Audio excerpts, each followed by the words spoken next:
Hello friends, क्या आपका बच्चा टीनेज है? क्या आपको भी यही लगता है कि आपका बच्चा आपकी बात नहीं सुनता, आपके साथ आर्ग्यूमेंट करता है, आपके साथ बहस करता है या आपके साथ टाइम स्पेंड नहीं करना चाहता? तो फ्रेंड्स, आज के इस वीडियो में हम यही डिस्कस करेंगे कि ऐसी कौन सी प्रॉब्लम्स आती हैं जिसकी वजह से बच्चे या टीनेज बच्चे हमारी बात को नहीं समझते। तो फ्रेंड्स, आज का टॉपिक हमारा यही है कि कैसे हम अपने टीनेजर बच्चों को समझाएं। फ्रेंड्स, इस वीडियो में हम यही डिस्कस करेंगे कि कहाँ पे प्रॉब्लम आती है और हम इसका सॉल्यूशन कैसे निकाल सकते हैं। तो फ्रेंड्स, चलिए अब हम स्टार्ट करते हैं। फ्रेंड्स, क्या होता है कि जब बच्चा छोटा होता है तो हम उसको एक नाम दे देते हैं ज़िद्दी का। छोटे बच्चे को हैबिट होती है उनकी कोई भी बात ना मानो तो रोना शुरू कर देते हैं। लाइक उसको टीवी देखना है तो उसके लिए ज़ोर ज़ोर से रोने शुरू कर देगा और हम पेरेंट्स भी क्या करते हैं, परेशान होकर उसको टीवी ऑन करके दे देते हैं कि ठीक है भाई, अब तू रोना बंद कर, हम तुझे टीवी ऑन करके दे रहे हैं। लेकिन आपको फ्रेंड्स ये चीज़ नहीं करनी है। जब बच्चा छोटा होता है तो वो रोकर अपनी सारी विशेस पूरी करवा देता है, चाहे वो टॉय के लिए हो, कुछ चॉकलेट के लिए हो या टीवी के लिए हो या किसी भी गैजेट के लिए हो। लेकिन जैसे जैसे बच्चा बड़ा होता है तो वो क्या करता है, वो रोने की बजाय आपसे आर्ग्यूमेंट करना स्टार्ट कर देता है कि मुझे ये चीज़ चाहिए, मुझे ये चीज़ पसंद है, मुझे ये चीज़ चाहिए। वो आपसे इस तरह की आर्ग्यूमेंट करने लगता है। फ्रेंड्स, अब बच्चा छोटा है तो आपसे रोकर अपनी हर जिद पूरी करवा लेगा। अब बच्चा आ गया है 11, 12 या 13 ईयर का बच्चा हो गया तो वो आपसे रोकर नहीं दिखाएगा। अब उसको रोने में शर्म आती है, अब वो बड़ा हो गया तो वो आपसे ज़िद करने लग जाता है, आर्ग्यूमेंट करने लग जाता है कि मुझे चीज़ पसंद है, मुझे ये चीज़ चाहिए, दिलाओ, ऐसी सब बातें करने लग जाता है। तो आपको सबसे पहले तो ये मान लेना है कि गलती आपसे हुई है। आपने बच्चे के बचपन से ये मिस्टेक करनी शुरू कर दी है। जब आप अपनी गलती को मानेंगे तो आप बच्चे पर गुस्सा कम करेंगे। सबसे पहले फ्रेंड्स, आपको अपनी गलती माननी है कि हाँ, मुझसे गलती हुई है कि मैंने बच्चे की बचपन में सारी ज़िद पूरी की है, तो अब वो मुझसे आर्ग्यूमेंट तो करेगा ही। सबसे पहले आपको अपने मिस्टेक्स को मानना है। सेकंड, अब आप थोड़ा सा ये समझ जाएं कि बच्चा अब 12 साल का हो गया है, वो हर चीज़ें हमारे अकॉर्डिंग नहीं करेगा। कुछ बातें हम बच्चों की मान लें और कुछ बातें अपनी मनवा लें, ये सिचुएशन हमें क्रिएट करनी है। ऐसा करने से बच्चा आपकी बात ज़रूर मानेगा। या फिर आप एक चीज़ और कर सकती हैं, आप किसी सेकंड पर्सन की हेल्प ले सकती हैं। सबसे पहले आप अपने मिस्टेक्स को मानें कि आपसे गलती हुई है। दूसरा, आप किसी सेकंड पर्सन की हेल्प ले सकते हैं। हेल्प लेने का मतलब ये नहीं है कि आप बैठे हैं, बच्चा है और साथ में कोई रिलेटिव्स है या टीचर है या कोई भी आपकी फ्रेंड है, तो ये नहीं कि आप उसी के सामने, आप अपने बच्चे के सामने उसकी कमियां गिनाने लग जाएं कि ये जिद करता है, ये हर छोटी छोटी चीज़ के लिए डिमांडिंग करता है या डिमांडिंग बच्चा बन गया ये। तो आपको ऐसा नहीं करना है। अगर आप किसी चीज़ से परेशान हैं, आपको कोई भी बच्चे से प्रॉब्लम है, तो वो चीज़ आप अपने रिलेटिव से शेयर करें।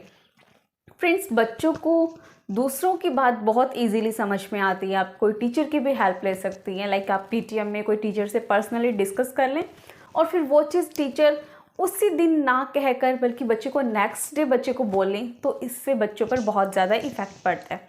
फ्रेंड्स, मैं आपको अपने ही बेटे का एग्जांपल देती हूँ। मैंने अपने बेटे के लिए बहुत कोशिश की कि वो सुबह ब्रेकफास्ट में कुछ ना कुछ ज़रूर लेकर जाए। वो ओनली दूध पीकर जाता था, बट एक दिन मैंने टीचर से उनके साथ डिस्कस किया कि मैम ये कुछ खाकर नहीं आता है, तो मैम ने उसको बोला कि जो बच्चा दूध के साथ हाफ चपाती या हाफ पराठा ज़रूर लेकर आता है वो स्ट्रॉन्ग बनता है। और उस दिन से वो बात बच्चे के माइंड में बैठ गई।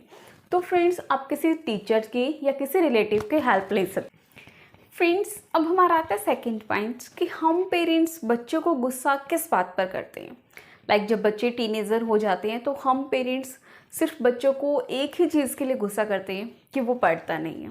बिल्कुल भी नहीं पढ़ता, सारा दिन खेलता रहता है, पता नहीं तुम स्टडी कब करोगे, पता नहीं तुम्हारे मार्क्स कैसे आएंगे, तुम अपना फ्यूचर कैसे डिसाइड करोगे। हर पेरेंट्स के पास बच्चों को 90% गुस्सा करने का रीज़न यही होता है कि बच्चे बिल्कुल नहीं पढ़ते हैं। लेकिन आपको ये चीज़ बिल्कुल भी नहीं करनी है कि आप बच्चे को बार बार बोले कि पढ़ो पढ़ो पढ़ो। आप बच्चे के सामने 2 ऑप्शन रख सकते हैं कि आप किस टाइम पढ़ोगे। आप 4 to 5 पढ़ना चाहोगे या 5 to 6 पढ़ना चाहोगे।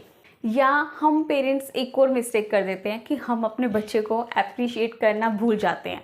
जब बच्चा छोटा होता है, 3 ईयर का होता है, 4 ईयर का होता है, जब वो एक टेढ़ी मेढ़ी लाइन भी बना देता है, क्रिएट कर देता है, जिगजैग वे में बना देता है, हम उसको एप्पल बनाने के लिए बोलते हैं बट वो जिगजैग लाइन बना देता है, तो भी हम उसको अप्रिशिएट करते हैं कि वाह आप बहुत अच्छी कोशिश कर रहे हो, आप बहुत जल्दी ए बनाना सीख जाओगे।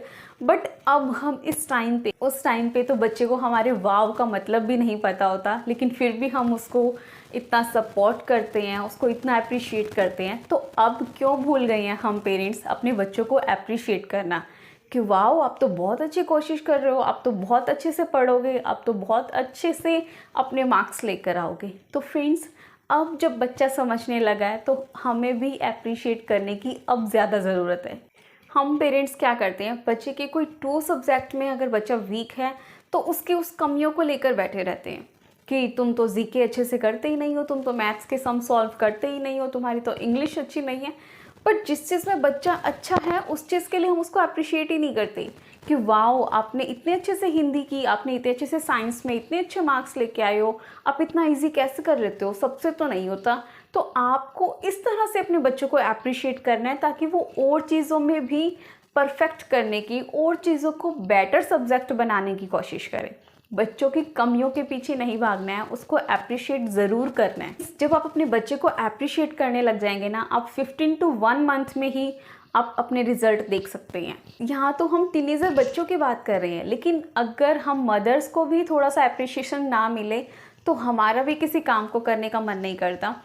लाइक फ्रेंड्स, आप डेली कुछ ना कुछ न्यू डिशेस बना रही हैं बच्चों के लिए, हस्बैंड के लिए, या वीकली आप कुछ उनको स्पेशली बनाकर खिलाती हैं और वो आपको एक दिन भी ना बोलें कि ये बहुत टेस्टी बना है या आपने ये बहुत अच्छा बनाया है, तो आप नेक्स्ट डे या नेक्स्ट वीक वो रेसिपी बिल्कुल भी ट्राई नहीं करेंगी या कुछ न्यू ट्राई करने की कोशिश नहीं करेंगी। तो फ्रेंड्स, आप अपने बच्चों को अप्रिशिएट करना बिल्कुल भी ना भूलें, बच्चों को अप्रिशिएट ज़रूर करें। फ्रेंड्स, अब पेरेंट्स की थर्ड प्रॉब्लम यही होती है कि बच्चे हमारे साथ रहना पसंद नहीं करते, हमारे साथ कहीं पर जाना पसंद नहीं करते हैं। तो क्या करें? फ्रेंड्स, आपको अपने बच्चों की लाइक्स और डिसलाइक्स का भी ख्याल रखना है। जब बच्चे छोटे होते हैं तो हम बच्चों का हैंड पकड़कर उसको कहीं भी ले जाते हैं, अब बुआ घर ले जाएं, मामा घर ले जाएं या अपने किसी फ्रेंड सर्कल के घर ले जाएं। बट अब वो बच्चा बड़ा हो गया, अब उसको अपने अकॉर्डिंग कुछ चीज़ें देखने का मन करता है। लाइक अब उसको किसी टूर पे ले जाएं या 2 दिन के लिए कहीं ट्रिप पे चले जाएं जहाँ बच्चों के लिए कुछ इंटरेस्टिंग सा हो, कुछ एक्टिविटी हो, एडवेंचर पार्क हो गया। इस तरह से आपको अपने बच्चे की लाइक्स का भी ध्यान रखना है। फ्रेंड्स, जब आप अपने बच्चों की लाइक्स और डिसलाइक्स को समझने लग जाती हैं तो बच्चों का आपके साथ रिलेशन ऐसे बन जाता है कि मानो आप उनके पेरेंट्स नहीं, आप उनके फ्रेंड्स हैं। और फ्रेंड्स, यही रिलेशन बच्चों को पेरेंट्स के साथ और पेरेंट्स को बच्चों के साथ एक यही रिलेशन क्रिएट करना होता है कि वो आपसे फ्रेंडली सब कुछ शेयर कर पाएँ, बच्चे आपसे सारी बातें शेयर कर पाएँ, चाहे वो अच्छी हैं या बुरी हैं। उनको पता है कि आप उनको इस मिस्टेक पे डांट सकते हैं बट आपके साथ वो शेयर ज़रूर करेंगी। आपको अपने बच्चों के साथ यही बॉन्डिंग बनानी है। बच्चों की लाइक्स का भी ध्यान रखें। फ्रेंड्स, छोटे बच्चे होते हैं तो हम कहीं भी उनको अपने साथ ले जाते हैं, लेकिन जैसे जैसे बच्चे बड़े होने लग जाते हैं तो उनको लगता है कि कुछ हमारी पसंद का भी ऐसा होना चाहिए जहाँ पर हम जाएं, मस्ती करें। लाइक फ्रेंड्स, जब भी आपको लगता है कि बच्चों की 4 डेज़ की छुट्टी है या सैटरडे संडे है तो भी आप बच्चों के साथ 1 घंटा पार्क में ही खेल लें। उनके साथ बैडमिंटन खेल सकते हैं, फुटबॉल खेल सकते हैं, या कोई आप वीकली क्लासेस ज्वाइन कर सकते हैं जहां आपका और बच्चे का रिलेशन भी अच्छा हो। हर बार बच्चों की फेवरेट चीज़ें बच्चों के कहने पे ही नहीं, आपको खुद से भी ऑफर करनी है। लाइक चलो आज हम बाहर डिनर करके आते हैं, या चलो आज हम बाहर आइसक्रीम खाने चलते हैं। तो फ्रेंड्स, इन सब छोटी छोटी चीज़ों में भी बच्चों को बहुत ज़्यादा खुशी मिलती है। जब आप उनके साथ फ्रेंडली बिहेव करेंगे तो वो आपकी हर बात को समझने की कोशिश करेंगे। फ्रेंड्स, कुछ हार्मोनल चेंजेस की वजह से भी ऐसा होता है कि बच्चों का थोड़ा सा बिहेव में फ़र्क आता है, लेकिन अगर हम पेरेंट्स इन तीनों मिस्टेक्स को नहीं करेंगे, इन 3 बातों का ध्यान ज़रूर रखेंगे, तो फ्रेंड्स आई एम 100% श्योर कि बच्चे आपकी बात को ज़रूर समझेंगे। आप ये तीनों टिप्स ज़रूर फॉलो करके देखें। और आपको एक बात का ज़रूर ध्यान देना है कि आपको बच्चों को किसी भी काम के लिए बार बार नहीं कहना है। लाइक अपनी स्टडी कर लो या ड्रेस चेंज कर लो, या जो भी चीज़ आपको लगता है कि बच्चा आपको परेशान कर रहा है उस चीज़ के लिए आपको बार बार नहीं टोकना है, क्योंकि बच्चे को बार बार बोलने से बच्चा इरिटेट हो जाता है और फिर उसको ऐसा लगता है कि मम्मा पापा तो ऐसे ही बोलते रहते हैं, जो अपना मन में आ रहा है वही करो। आपको इन सब बातों का ध्यान ज़रूर रखना है। बच्चे को बार बार नहीं बोलना है, उससे आप खुद से ही टाइम ले लें कि आप ड्रेस चेंज कब कर रहे हो, आप खाना कब खाओगे, या आप स्टडी कब करने के लिए बैठोगे। जब आप इन कॉमन टिप्स को फॉलो करेंगे तो आपका बच्चों के साथ बॉन्डिंग बहुत ज़्यादा अच्छा बनेगा। आपको ये वीडियो कैसा लगा मुझे कमेंट करके ज़रूर बताएं। अभी तक आपने चैनल को सब्सक्राइब नहीं किया है फ्रेंड्स तो प्लीज़ ज़रूर कर लें और बेल आइकन को ज़रूर प्रेस करें, ताकि जब भी न्यू वीडियो अपलोड होगी तो आप तक नोटिफिकेशन ज़रूर पहुंच जाएगा। Thank you.